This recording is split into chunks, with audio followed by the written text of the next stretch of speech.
சுபைர், உங்களுடைய முதற்கட்ட கருத்துக்கள் 3 பேரோட கருத்து.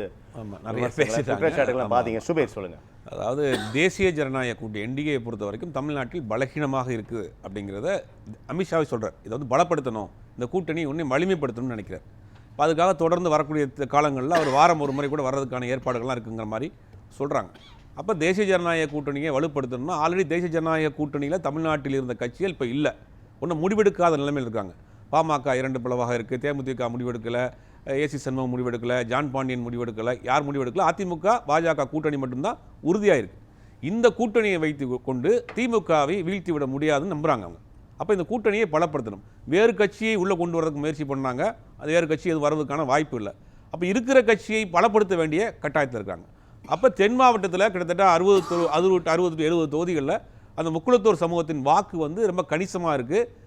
அது அவர்களுக்குள்ளே கொண்டு வராமல் வெற்றி பெறவே முடியாது அப்படிங்கிறது ரொம்ப தெளிவாக பாஜக தேசிய தலைமை இருக்குது. அப்போ அதனால் என்னென்னா இவங்களை ஒன்று இருக்கக்கூடிய வேலையை செய்யணும்னு நினைக்கிறாங்க. இப்போ டிடிவி தினகரன், ஓபிஎஸ் 2 பேருடைய விஷயம் இருக்குது.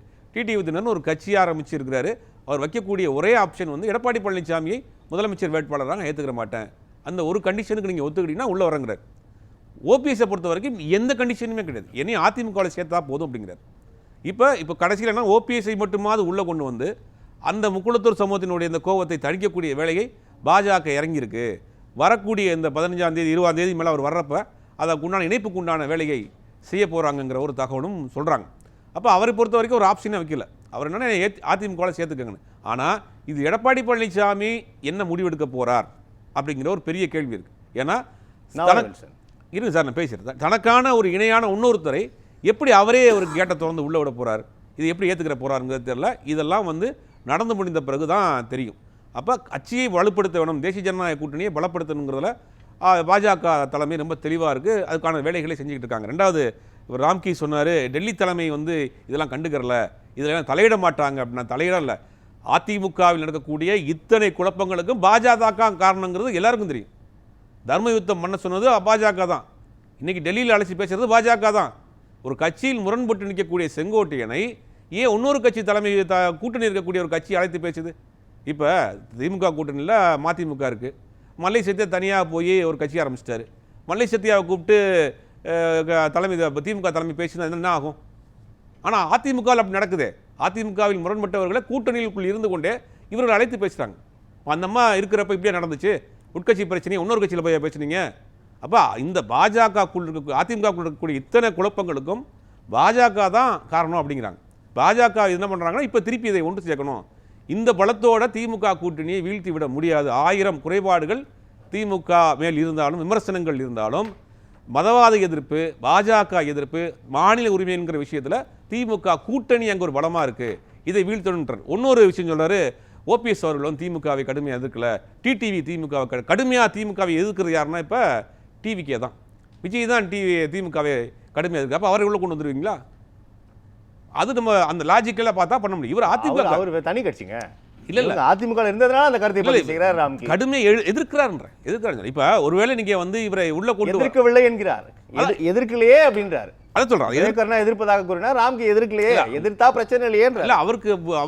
அவரே ஒரு பிடிமானம் இல்லாமல் இருக்கும்போது எப்படி இருக்க முடியும்? அவர் அதிமுகக்குள்ள ஒரு பொறுப்பில் இருக்கிறாரு, அதிமுக கூட இளைஞர் ஒருங்கிணைப்பாளர் இருக்கிறாரு. அவர் அதிமுகக்குள் இருந்து கொண்டே சரியாக அவர் செயல்படலாம் விமர்சனம் வைக்கலாம். அவர் முரண்பட்டு வெளியில் நிற்கிறார். அவர் எந்த பக்கம் போகிறதுன்னு தெரியாத ஒரு குழப்பத்தில் இருக்கிறார். அப்போ அவர் நிலைப்பாடை எப்படி நம்ம பார்க்க முடியும்? அந்த அவருடைய நிலைமையிலிருந்து பார்க்குறப்ப யாராக இருந்தாலும் அந்த மாதிரியான ஒரு முடிவை தான் எடுப்பாங்க. நாளைக்கு எந்த கட்சிக்கு வேணாலும் போலாங்கிற ஒரு சூழ்நிலையில் தான் அவர் இருக்கிறார். அவருடைய சூழ்நிலை அதிமுகக்குள்ளேயே நீங்கள் அலோவ் பண்ண மாட்டேங்கிறீங்க. அவர் பல முறை கேட்டு பார்த்துட்டார், கடிதம் அனுப்பி பார்த்துருக்கிறாரு. அவர் இந்த தொண்டர்கள் பல பேர் பேசி பார்த்துருக்காங்க. நீங்கள் அலோவ் பண்ண மாட்டீங்க. தனக்கு எதிரான ஒரு இன்னொரு ஆளுமையை உள்ளே விட்டுறக்கூடாது, அது தனக்கு ஒரு போட்டியாக இருக்குன்னு நினைக்கிறார். அப்போ அது வேணானுங்கிற அந்த கேட்டையும் அவர் மூடுறார். அப்போ டிடிவி தினகரனை பொறுத்த இந்த ஆப்ஷன் வைக்கிறார். இது எல்லாம் கழித்து நீங்கள் திருப்பி இவரெல்லாம் ஒன்று சேர்ந்தால் கூட அது உடைந்து போன கண்ணாடி தான், ஒட்டவே ஒட்டாது, தொண்டர்கள் மத்தியில் ஜெல்லாகாது.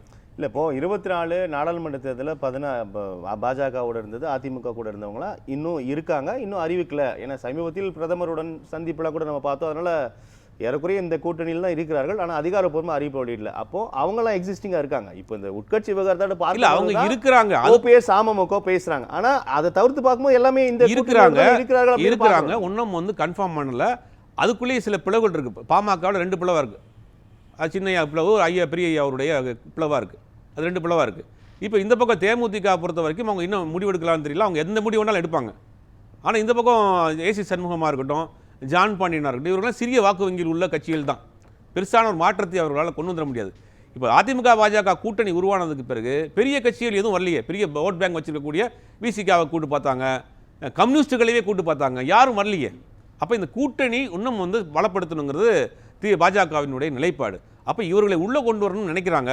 ஆனால் இதில் இவ்வளோ சிக்கல் இருக்குதுல்ல.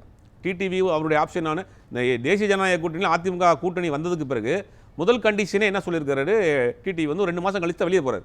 அப்போ அவர் கொடுக்கப்பட்ட உத்தரவாதம் என்னென்னா, தேசிய ஜனநாயக கூட்டணி ஆட்சி, தேர்தலுக்கு பிறகு முதலமைச்சர் தேர்தல் வேட்பாளர் தேர்வுங்கிற மாதிரி தான் சொல்லியிருக்காங்க. அதனால தான் அவர் வெளியேறி போயிருக்கு. அவர் ஒரு கட்டத்துக்கு மேலே எடப்பாடி பழனிசாமி தான் முதலமைச்சர்னு ஒரு வாதத்துக்கு வந்ததுக்கு பிறகு தான் இவர் கூட்டணியை விட்டு வெளியே போகிறார். 2 மாதம் இருக்கிறார் உள்ள. அப்போ எந்த முரண்பாடு இல்லாமல் தான் இருக்கிறார். இப்போ அண்ணாமலை ரோல் தான் அதில் மெயினான ரோலாக இருக்குது. அண்ணாமலை என்ன பண்ணுறாங்க, அண்ணாமலையை வந்து கட்சிக்குள் இருக்க ஆட்களை விமர்சனம் பண்ணுறாங்க, பல குற்றச்சாட்டுகள் வைக்கிறாங்க. இப்போ அவர் ஒருங்கிணைப்பு வேலையை கையில் எடுத்திருக்கிறார்ன்றது அது மிகப்பெரிய ஒரு குழப்பத்தை உண்டு பண்ணியிருக்கு. அண்ணாமலைக்கும் எடப்பாடி பழனிசாமிக்கும் அங்கே ஒரு பிரச்சனையாக இருக்குது, நயினார் நாகேந்திரனுக்கும் ஓபிஎஸ்க்கும் அங்கே ஒரு பிரச்சனையாக இருக்குது, டிடிவிக்கும் இபிஎஸ்க்கும் ஒரு பிரச்சனையாக இருக்குது. இத்தனை குழப்பங்களுக்கு மத்தியில் ஒருத்தர் இதை சேர்க்கறதுக்கான முன்னேற்பாடுகளை செஞ்சுக்கிட்டு இருக்காருங்கிறது மிகப்பெரிய ஒரு சந்தேகத்தை குழப்பத்தையும் தான் அதிகமாக இருக்கு. நம்ம பேசலாம். வெல்சன் குறுக்கிட்டீங்க, சுருக்கமாக சொன்னால் நம்ம பிரேக் போகலாம். இப்போ முக்குளத்தூர் கோவத்தை கட்டுப்படுத்தன்னு சொன்னாங்க. அந்த முக்குளத்தூர் மக்களை நம்ம இவ்வளவா ரொம்ப யோசிக்கணும். ஆமா சார், அவங்க கையில இருந்த பதவி சார் 30 வருஷமா இருந்த ஓபிஎஸ் தான் எங்களுக்கு தெய்வம்,